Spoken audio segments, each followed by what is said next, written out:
Hey there, everyone. Have you ever wondered why some neighborhoods feel like one big family while others seem like a ghost town? Is it the coffee shops, the local bakery, or is it something deeper? Actually, it's community. In today's video, we're diving into the world of community, exploring how to create connections that last, build a support network that actually supports, and turn your everyday life into a vibrant tapestry of relationships. Plus, I'm putting a twist to the Books I Like series, and so we'll pull some insights from Johann Hari's Lost Connections, which reveals how communities can combat the epidemic of depression and anxiety. And finally, just like I'm trying to build a community right here on my YouTube channel, I hope to share some steps so that you can too. Hey everyone, welcome back to Sthirvana. I'm Udit. First things first, let's clarify what we mean by community. A community isn't just a geographic location. It's a group of people who share common interests, goals, or values.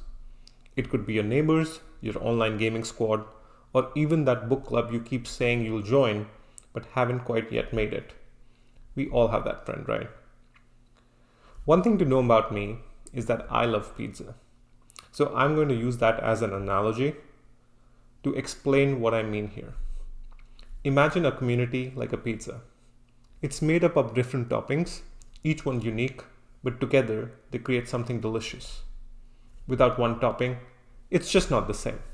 So the question here is, why bother building a community?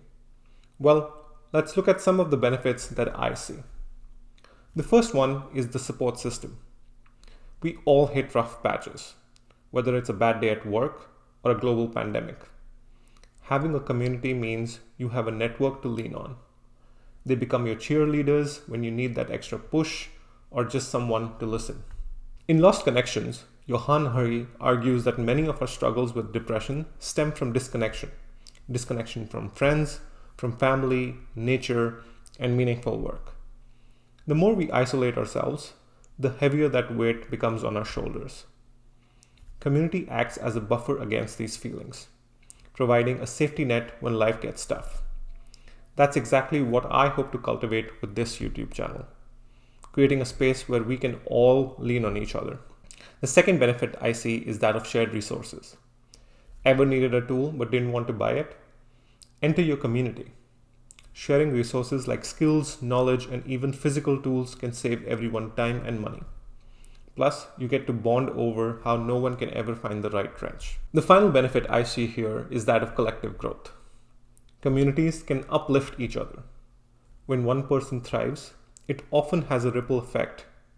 Think of it like planting seeds in a garden. When one blooms, it encourages the others to blossom too. Hari emphasizes that fostering these connections is a crucial part of our mental well-being, as we find purpose in helping each other grow.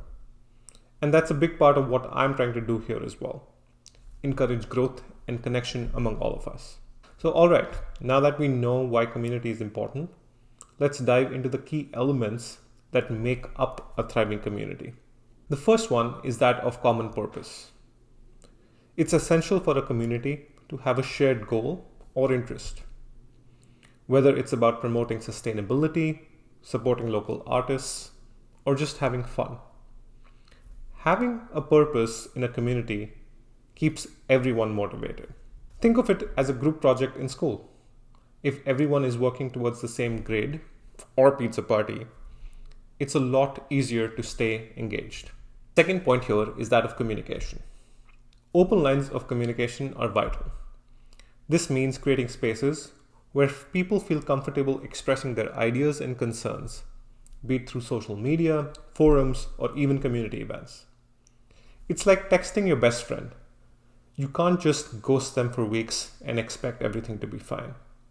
Communication keeps the vibe alive. The next element I want to talk about is that of inclusivity. A thriving community welcomes everyone. It's about embracing diversity, creating a space for all voices, and making sure that no one feels left out. Picture a potluck dinner. Everyone brings their unique dish. The more diverse the dishes, the better the feast, including pizza. Engagement is the next element. Active participation is crucial. Encourage people to share their skills, hobbies, and passions. Organizing events, workshops, or fun challenges can foster a sense of belonging.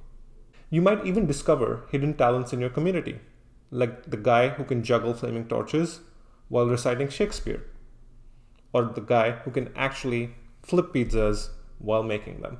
The final element I want to talk about is celebrating milestones. Acknowledging achievements, big or small, keeps morale high, whether it's birthdays, anniversaries, or community goals met. Celebrations foster connection and pride. Who doesn't love to have a good cake? If you don't, you might want to reevaluate your life choices. So now that we've understood what elements compose a community, let's look at some real-life examples of successful community building. The first one is local farmers markets.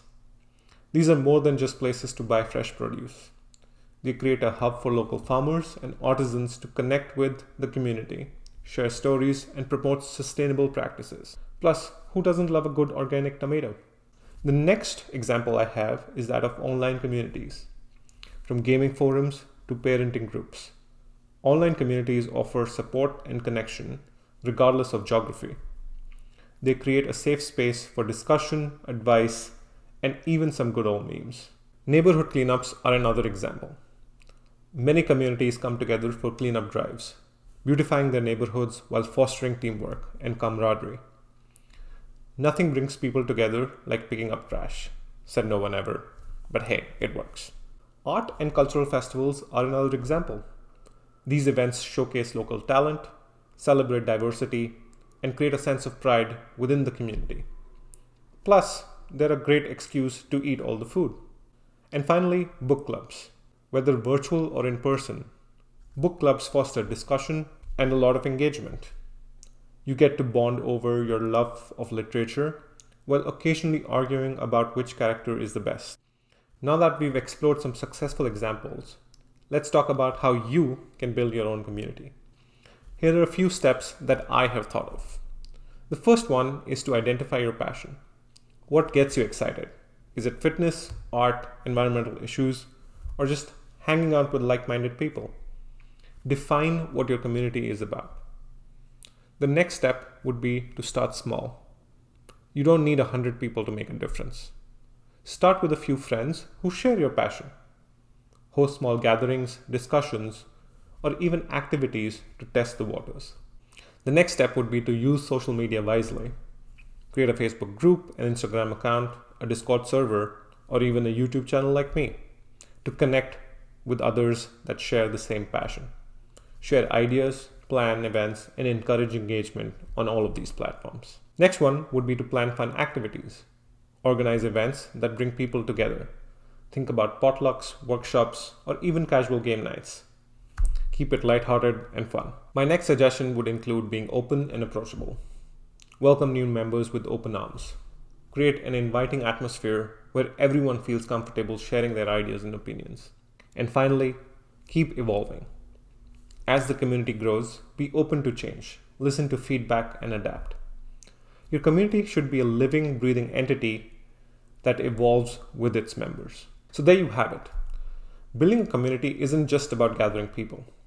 It's about creating connections, supporting each other, and fostering an environment where everyone can thrive. As Johann Hari highlights in Lost Connections, many of our struggles with mental health stem from a lack of connection.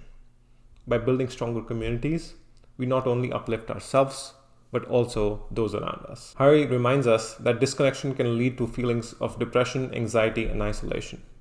It's in these moments that community becomes not just a nice to have, but a necessity.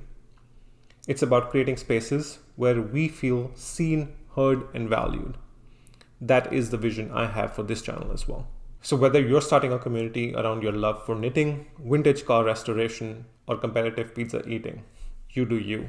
Just remember, it takes one spark to light a fire. So let's get building. If you've enjoyed this video, give it a thumbs up, subscribe for more such conversations, and drop your community building experiences in the comments below. Until next time, take care, be present, and work towards Sthirvana.